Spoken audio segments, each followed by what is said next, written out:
एक लड़की की शादी उसकी बिना मर्जी के एक सीधे साधे लड़के से हो जाती है, जिस लड़के के घर में उसकी माँ के अलावा और कोई नहीं था।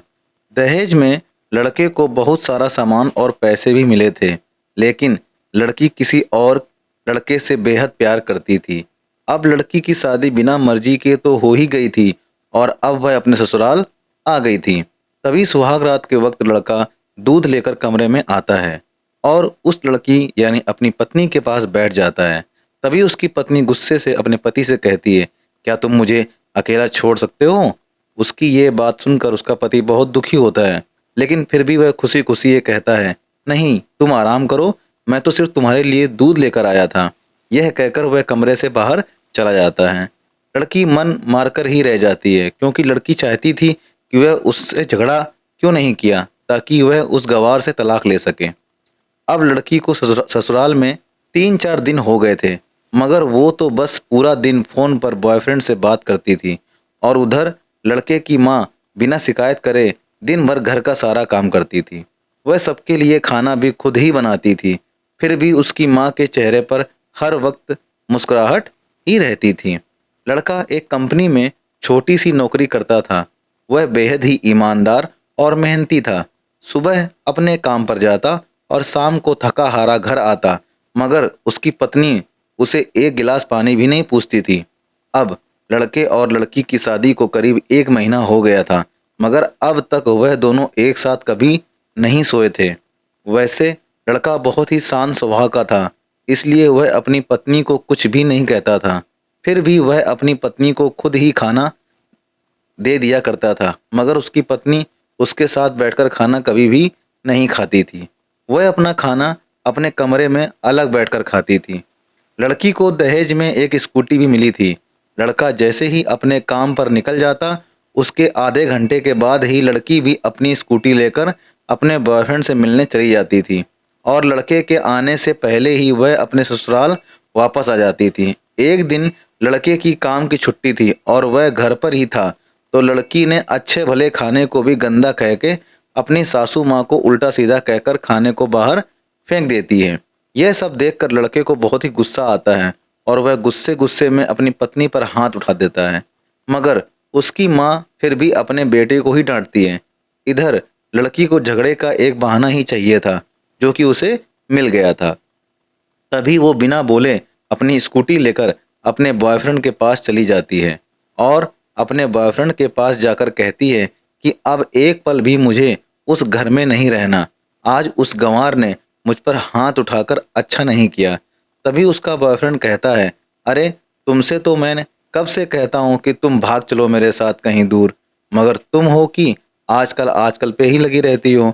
तब लड़की कहती है कि शादी के दिन मैं तुम्हारे पास आई थी, तो तुम ही ने तो वापस घर लौटा दिया था मुझे। बॉयफ्रेंड ने कहा, खाली हाथ हम दोनों कहाँ तक भागेंगे, तुम ही बोलो। मैंने तुमसे कहा था कि कुछ पैसे और गहने साथ ले लो, और तुम हो कि खाली हाथ ही मेरे पास आ गई थी। आखिर दूर एक नई जगह में जिंदगी की शुरुआत करने के लिए पैसे तो चाहिए ना।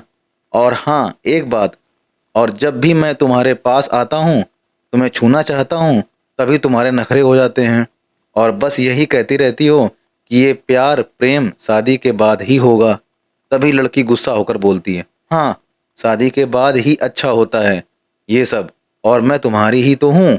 मैं आज भी एक कुंवारी लड़की हूँ और शादी करके भी आज तक उस गंवार के साथ एक रात भी नहीं सोई मैं, क्योंकि मैंने तुमसे ही प्यार किया है और अब मैं चाहती हूँ कि तुम मुझसे शादी करके मेरी मांग में अपने हाथ से सिंदूर भर दो, फिर मैं पूरी ही तुम्हारी हो जाऊंगी और फिर तुम मुझे अपनी मर्जी से दिन रात प्यार कर सकते हो। तब उसका बॉयफ्रेंड कहता है, तो ठीक है मैं तुमसे शादी कर लूँगा, मगर तुम कम से कम 5 लाख रुपयों का कल शाम तक इंतजाम कर लेना। मैं तुम्हें एक होटल का पता दे रहा हूँ, तुम उस होटल में रात को 10 बजे तक पहुँच जाना। लड़की कहती है, उस गंवार के पास कहाँ होगा पैसा, बल्कि मेरे पापा ने उसे दहेज में 3 लाख रुपए और मुझे कुछ सोने के गहने दिए थे। गहने तो मेरे पास हैं, मगर सारे पैसे उस गंवार ने अलमारी में लॉक कर रखे हैं। मगर मैं जैसे तैसे अलमारी की चाबी लेकर सारे पैसे निकाल कर तुम्हारे पास हमेशा हमेशा के लिए आ जाऊंगी।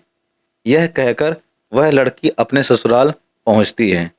लड़की ससुराल पहुंचकर अपने पति और सास से लड़ाई करती है और वह उन पर खूब चिल्लाती है, मगर अफसोस वो अकेली ही चिल्लाती रहती है। उसका पति और उसकी सास बिल्कुल शांत रहते हैं। तभी लड़की अपने कमरे में चली जाती है और अचानक उसके बॉयफ्रेंड का लड़की के फ़ोन पर मैसेज आता है कि कब आ रही हो पैसे लेकर। लड़की मैसेज का जवाब देती है, सब्र करो, मैं वक्त पर आ जाऊंगी। तब उसका पति दरवाज़ा खटखटाता है और अपनी पत्नी से कहता है कि खाना खा लो। तभी पत्नी कहती है, मैं खाना तभी खाऊंगी, पहले मुझे अलमारी की चाबी दे दो। पति दरवाजे के नीचे से चाबी देकर कहता है, यह लो, अपना काम करके खाना खा लेना, क्योंकि अभी तक मैंने और माँ ने भी खाना नहीं खाया। माँ ने कहा, हम आज साथ बैठकर ही खाना खाएंगे। लड़की कहती है, माँ और तुम खाना खा लो, मैं बाहर से खाना खाकर आई हूँ। यह सुनकर लड़का चला जाता है। तभी लड़की जल्दी से चाबी को उठाकर अलमारी खोलती है। अलमारी खोलकर वह उसमें क्या देखती है कि उसमें दहेज के पूरे पैसे 3 लाख और सारे गहने तो रखे ही थे, बल्कि उसमें एक डायरी भी रखी हुई थी। वह उसे खोलकर पढ़ती है तो उसमें लिखा था, प्रिय पत्नी, मुझे और तुम्हारे पिताजी को पता है कि तुम किसी और लड़के से बेहद प्यार करती हो, मगर तुम्हारे पिताजी ने पता लगाया है कि जिससे तुम प्यार करती हो उसकी पहले भी एक बार शादी हो चुकी है और वह लड़का बहुत सी लड़कियों को धोखा भी दे चुका है। पर आपके पिताजी आपको उस लड़के के बारे में कुछ भी ना बता सके, क्योंकि उन्हें पता था कि ये जो इसका नशा है वह हमेशा अपने और गैरों को अपना बना देता है। इसलिए तुम्हारे पिताजी ने मेरे आगे हाथ जोड़कर ये कहा कि मेरी बेटी का हमेशा ख्याल रखना।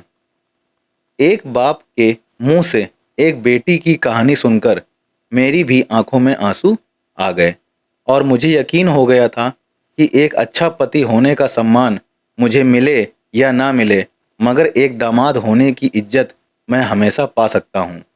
और मुझे दहेज में मिले सारे पैसे और सोने के गहने मैंने तुम्हारी अलमारी में रख दिए हैं, क्योंकि दहेज के नाम से मुझे नफरत हो चुकी थी।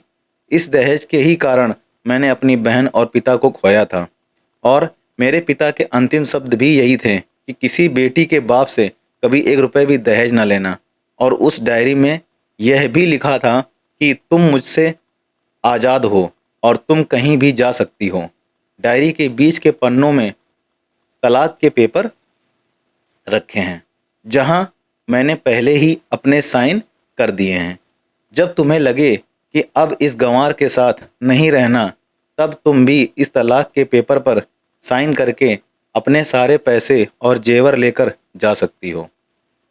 लड़की डायरी पढ़कर हैरान थी और परेशान भी थी।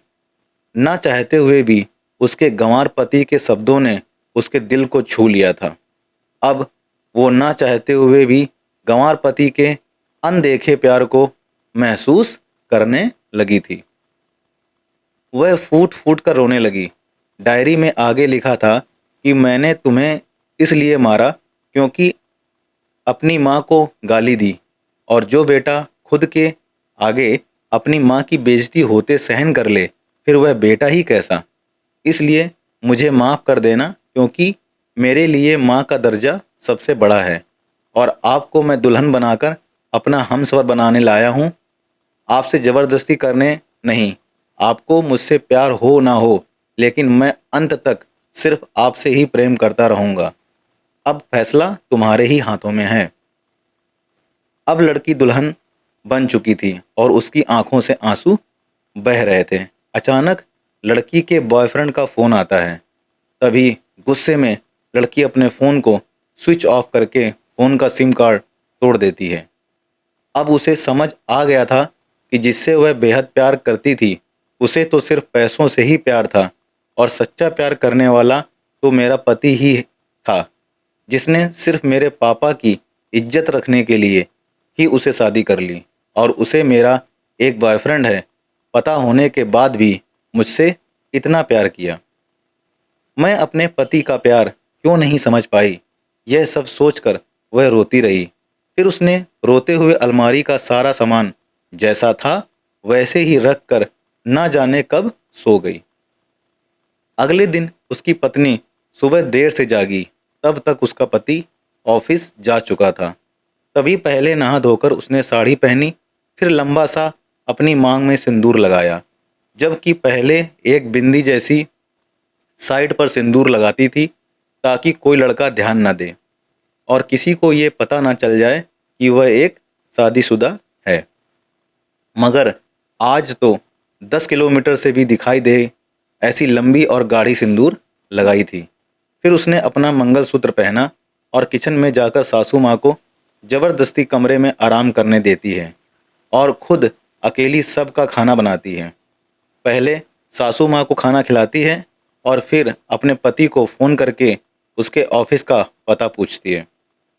उसका पति उसको ऑफिस का पता देते हुए सोचता है कि कहीं उसकी पत्नी ने तलाक देने का फैसला तो नहीं कर लिया, मगर उससे कहा पता था कि अब वो सुधर गई है और उसे ही अपना पति मान चुकी है।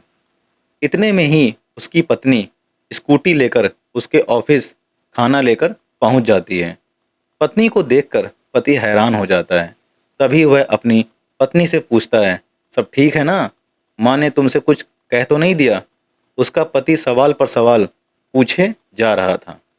तभी अचानक पत्नी सबके सामने अपने पति के सीने से लिपट जाती है और उससे कहती है कि सब ठीक है, मगर मुझे तुमसे कुछ कहना है। पति कहता है, हाँ कहो।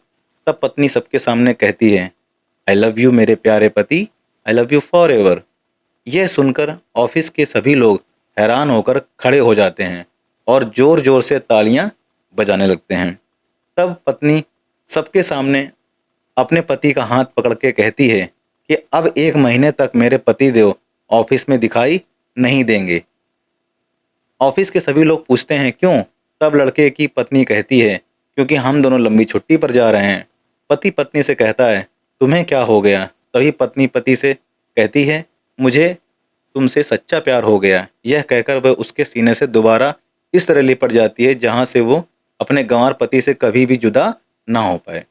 तभी उसका पति भी बहुत खुश हो जाता है और फिर वो दोनों अपने घर चले जाते हैं और खुशी खुशी अपना जीवन बिताते हैं और हमेशा खुश रहते हैं। दोस्तों, प्यार हमेशा उससे करना चाहिए जो आपसे प्यार करता हो और साथ ही आपकी और आपके परिवार की इज्जत भी करता हो। पैसों से प्यार करने वाला इंसान कभी आपसे प्यार नहीं कर सकता। आपको ये कहानी कैसी लगी? नीचे कमेंट में करके हमें ज़रूर बताइएगा। अगर आपको ये कहानी पसंद आई हो तो अपने दोस्तों के साथ भी शेयर कीजिएगा। दोस्तों, पति पत्नी का प्यार यह ऐसा जोड़ा है जो भगवान बना के भेजते हैं, तो उसका सम्मान करना चाहिए, उसका आदर करना चाहिए, एक दूसरे पर ट्रस्ट करना चाहिए, किसी का ट्रस्ट नहीं तोड़ना चाहिए। तो आशा करता हूँ कहानी पसंद आई होगी। कमेंट में ज़रूर लिखिएगा और चैनल को सब्सक्राइब करना बिल्कुल मत भूलिएगा। मिलते हैं अगली कहानी में, तब तक के लिए नमस्कार।